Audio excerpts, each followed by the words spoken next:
Hello, healthy believers. Today we're talking about a very hot topic. Protein. I know. How much protein? Where should we get our protein? What's going on with these high protein diets? We're going to dive into that. But I want you to come with an open mind because I know I will probably step on some toes and poke you where you do not want to know about this protein. But it comes from science, it comes from chemistry, it comes from the results that happen when we do certain things regarding protein. So let's dive in. So the biggest mistake people make in their diets, I think, right now and this time is dealing with protein. So people have adapted their diets to high protein when they desire weight loss, when they desire to be, they think, healthier. So they go to a high protein diet. Muscle formation, they think they need high amounts of protein. And they get a lean physique when they're eating high protein diets. And the weight loss is true. People do lose weight. But if you're wanting to be healthy, that is just one marker, weight loss. But what is going on? What is the expense of this weight loss due to eating a high protein diet? It is not health. And yes, you do look leaner in the beginning stages. And we can look at weightlifters and say, wow, they pull carbohydrates from their diet and they look lean. You can see the definition. And it makes us think that we are actually healthy. But we are not healthier when we're eating high protein diets. Matter of fact, we are going the opposite direction of health and becoming unhealthy. And the truth of the matter is, muscle formation is not due to high levels of protein. So when looking up these diets, and I was looking at what are people consuming information? What is the information? What are they saying? Well, you'll read things like it boosts metabolism, it reduces your appetite, it affects the weight regulating hormones, and when you positively affect these areas, you're going to lose weight. And this is coming from Healthline, evidence-based, and this is I believe when they're looking at metabolism, your metabolism will increase when you're consuming high levels of protein because insulin is increasing and your heart rate can rise based on that. Is it affecting your appetite? Yes, because it's staying longer in the digestive tract because your body doesn't recognize it. And so, yes, it's going to stay longer in the digestive tract, but that's not necessarily a good thing. Matter of fact, when people come into me and we start documenting what they're eating and how their body's responding, we look at digestive times. We don't want food to stay in the digestive tract for long periods of time. That promotes inflammation. Just like a lot of these injection drugs are doing, they're slowing down digestive times. This is not healthy to the body. And so that's one area. And then you see articles like 10 science-backed reasons to eat more protein. Why is protein important in your diet? Numerous blogs from health experts, even natural healers, talking about eating more protein for health. And this is not the case if you want to be healthy. Some of their arguments say that you're building. Yes, we do need protein, but we need carbohydrates, protein, and fats to build our bodies, and that we need them in the correct ratios so we're not having a negative effect. So it's true that we do need protein, but the amount is kind of what we're getting at, and the source.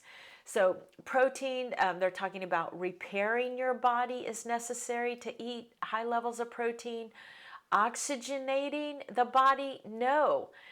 But the statement behind it is true. Red blood cells do contain protein and a compound that helps them carry oxygen throughout the body, helping supply the body with the nutrients it needs.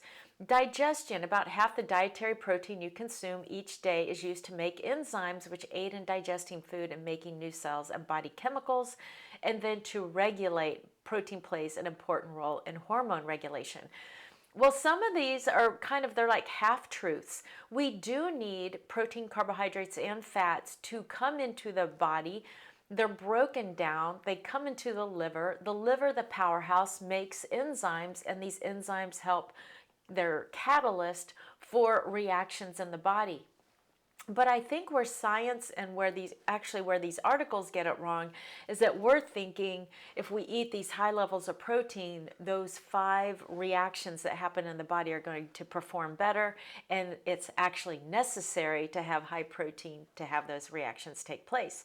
And that is not the case. We need the proper amounts of more carbohydrates because our bodies are designed to run on carbohydrates.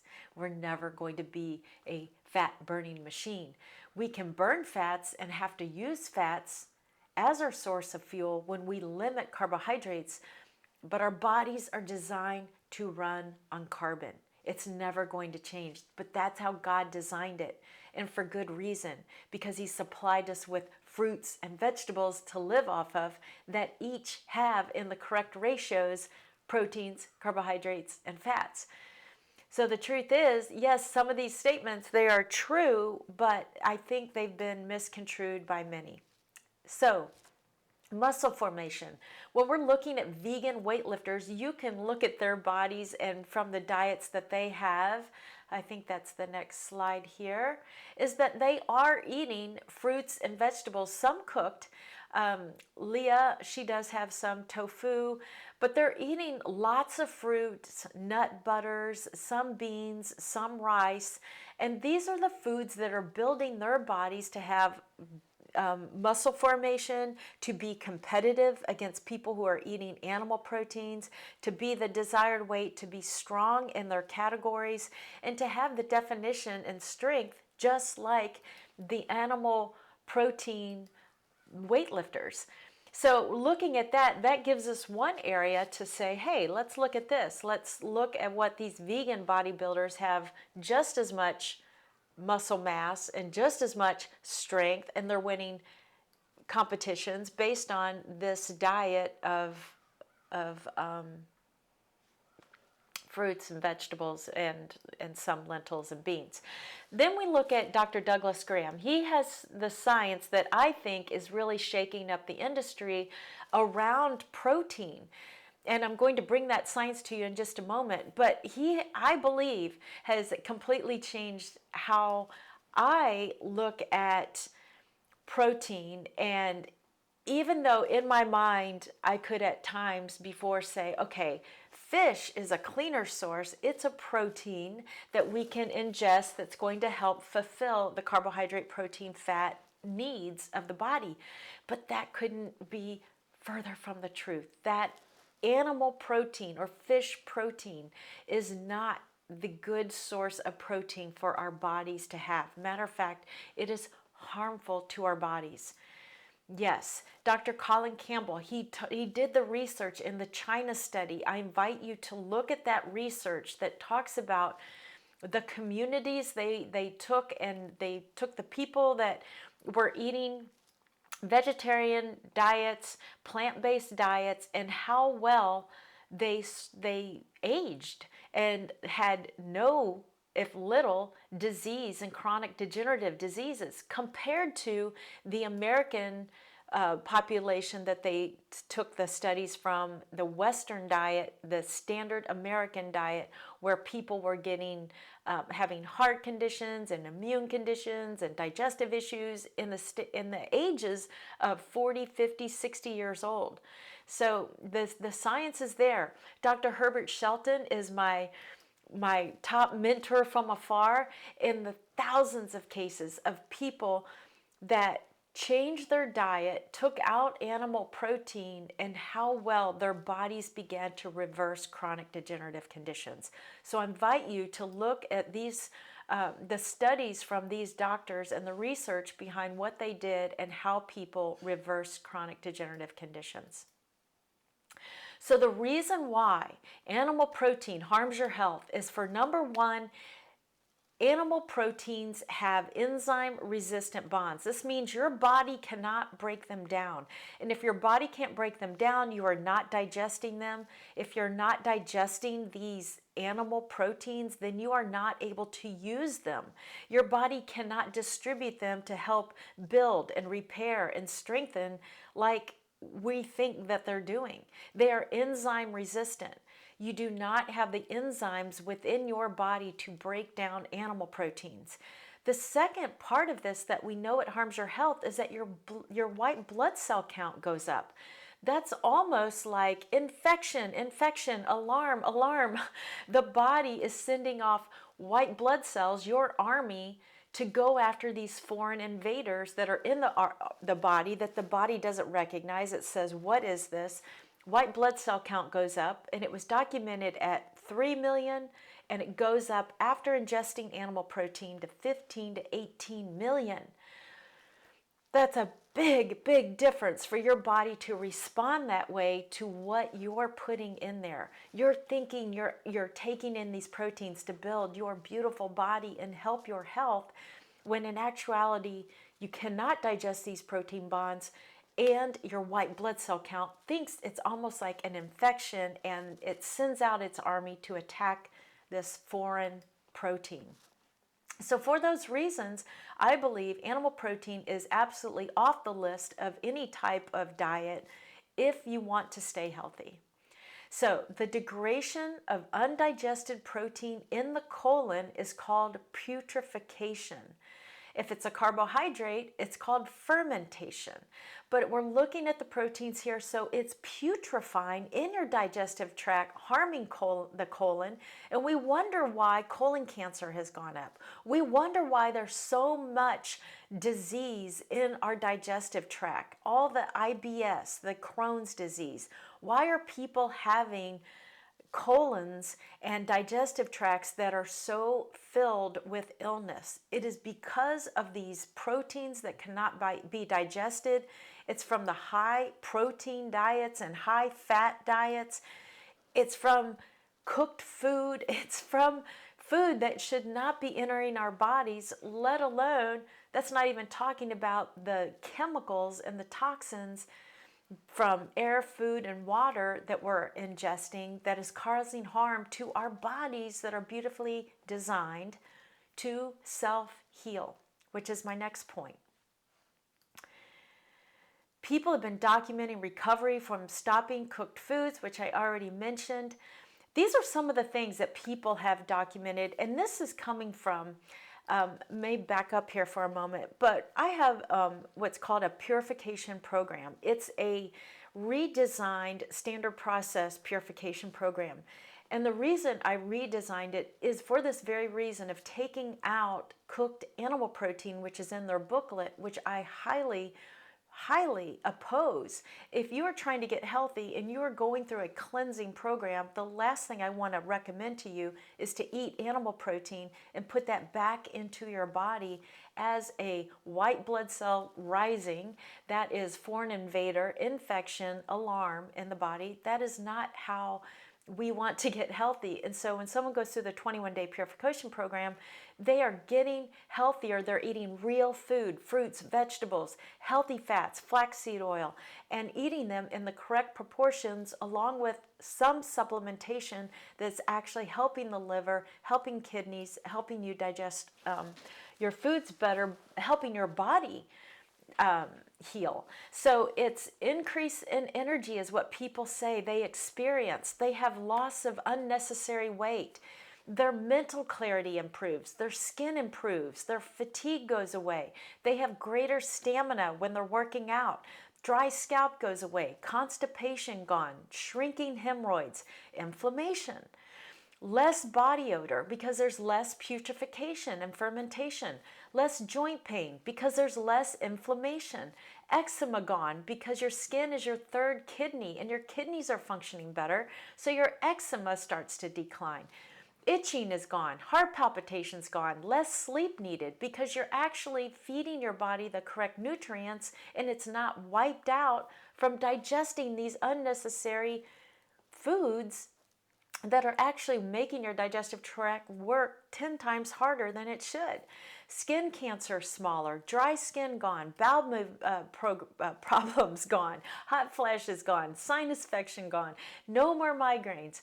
Look at all of the wonderful benefits when you start to eat right. It is there. The science is there. We see it time and time again, so we get predictable results. And the reason being is that God designed our bodies perfectly, and He designed our food perfectly.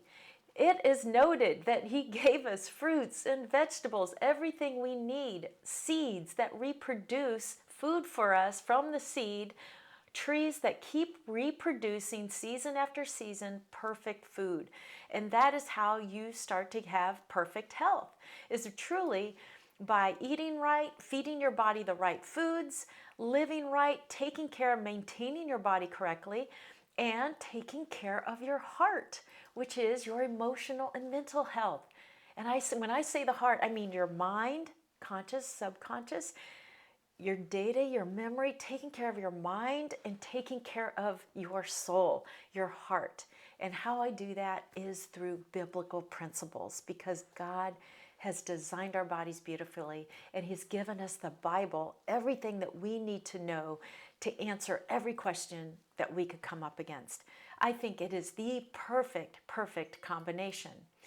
And so when you eat whole, real food from the earth, you don't have to count macros. When you eat the correct caloric intake for your body weight, you are getting the correct carbohydrates, proteins, and fats. So the real food is perfectly made by God with the perfect natural ratios of macros and what the body requires. And that is how you get healthy. So how much protein? 10% is a very rough estimate, but it's 10% or lower. From Dr. Douglas Graham's research, he said when you go over 10% in proteins, the body begins responding with an increase in white blood cell count. So 10% of your total caloric intake should be protein. So my answer, this is just my answer. I'm sure there's many answers out there, but how to take care of the body temple, meaning cellular rejuvenation, a lifestyle to support health, and the heart, the mind, the soul, healing the heart from your past and what goes on in the mind of your mind, strengthening your beliefs and your perceptions of the world based on God's word. That to me becomes a whole health program, and that is why I designed Healthy and Victorious, my own designed program that I created after decades of research, of pulling in all of this information and research and getting the results with my clients. And so if you're interested in that, there's a link below. You can check out Healthy and Victorious, a 4 or 6 month program to get you to your healthiest state possible. And if you have questions, there's a link also to ask questions, just to have a brief conversation. I would love to help you, at least tell you maybe where you're getting hung up and what your next step could be. There's no pressure, but I'm truly put on this earth. God put it in my heart at 14 years old to love health, to help people get to their healthiest state.